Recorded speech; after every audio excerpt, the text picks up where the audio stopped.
Hey Jess, I am in Riverside right now. I know you can't see my face, and speaking of not being able to see my face, it looked like you were in a very dark area, and if you weren't, then yeah, that camera is very bad because it looked like you were in a dark area. But yeah, it's nice and not too hot right now, but it is pretty hot compared to what we're used to, and we're heading to a juice place to get some smoothies. And right now a bunch of text messages are coming up on my phone because we have an Airbnb planned, or we had one planned in a place where we will be visiting our friends somewhere in the middle of our trip from here to back home, and they wanted us to cancel because they didn't want to cancel because they would incur $100 penalty, or from what I've read, $100 decrease in their next time they host. The problem I have with that is, well, that's kind of your fault, and that's the penalty that you get from that. But they wanted us to cancel. They weren't planning on hosting anymore anyway because they found out in their lease that they would be kicked off if they were doing Airbnb. So it's not like they would be doing Airbnb anymore anyway to incur that penalty.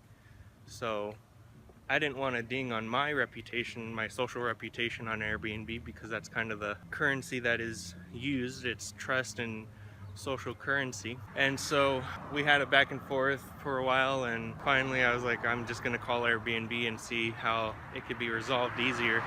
And so I did, and they were very nice and very helpful, and basically said, we will cancel it for both of you, and neither of you will incur any penalty. Something that she had said was, if you don't get all your money back, or I changed the cancellation policy on my page from strict to flexible, so you will receive all your money back. And the Airbnb person that I talked to said, well, that's not true because you booked it when it was strict, so it applies as strict. So I would have gotten half my money back, but she said that she would promise to give me the rest of the money back. Sure, she was probably telling the truth, but I don't know logistically how easy or how fast that would have happened. So I'm glad Airbnb came to the rescue. Hopefully we can find another place. There's one place we're looking at, and it looks pretty nice. There's a car that just sped by.